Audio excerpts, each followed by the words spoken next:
வணக்கம் நண்பர்களே. இன்னைக்கு நாம பார்க்க போர் நம்பிக்கை வார்த்தை விடாமுயற்சியோட சக்தி பத்தி தான். நீதிமொழிகள் புத்தகம் 10ஆம் அதிகாரம் 4ஆம் வசனம் சொல்லுது, சோம்பேறி கைகள் தரிச்சிரமாக்கும், சுறுசுறுப்பான கைகளோ ஷேசுவரீதை கொடுக்கும். சோம்பலும் தள்ளிப்போட குணமும் விடாமுயற்சிக்கு எதிராயிருக்கு. ஆனா ஒருபோதும் கைவிடாதவங்களை கடவுள் மதிச்சு ஆசீர்வதிக்கிறார். ஞாபகம் வெச்சுக்கோங்க, கடவுள் ஆதாமையும் ஏவாளையும் ஏதேன் தோட்டத்துல இருந்து வெளியே அனுப்புனப்போ நிலத்தோ பலனுக்காக கடினமா உழைக்க சொன்னார். வரலாறுல நாம நிறைய ஆண்களையும் பெண்களையும் பார்க்கிறோம். அவங்க வெற்றி அடைஞ்சாங்க. அவங்களோட ரகசியம் என்னன்னா விடாமுயற்சி தான். பைபிள்ல நெகேமியா இதுக்கு ஒரு அருமையான உதாரணம். நெகேமியாவுக்கு எருசலேமுக்கு திரும்பி இடிஞ்சு போன மதில்களை மறுபடியும் கட்ட அனுமதி கிடைச்சப்போ அவர் ஒரு நிமிஷம் சூட வீணாகல.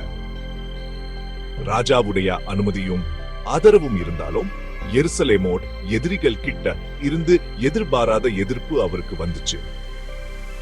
அவரை தடுக்க அவங்க எல்லா வழியையும் முயற்சி செஞ்சாங்க.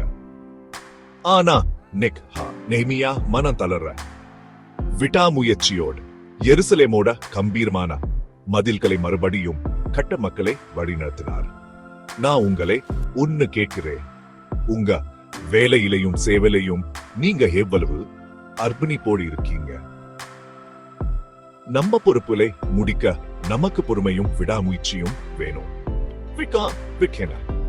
விடாமுயற்சி கடவுள் மேல உங்களுக்கு இருக்கிற விசுவாசையும் உங்க இலக்குகளை அடைய நீங்க எவ்வளவு உறுதியா இருக்கீங்கதையும் காட்டுது.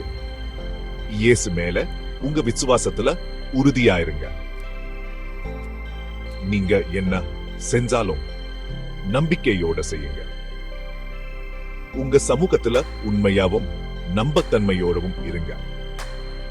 இப்படி செய்யறது மூலமா நீங்க நம்ம ஆண்டவராகிய இயேசு கிறிஸ்துவுக்கு ஒரு சக்தி வாய்ந்த சாட்சியா மாறுவீங்க. Break time point 5. வாங்க ஜெபம் பண்ணலாம். கர்த்தராகிய இயேசுவே, நான் செய்யற எல்லா காரியத்திலையும் விடாமுயற்சியோடு இருக்க எனக்கு உதவி செய்யுங்க. ஆமென்.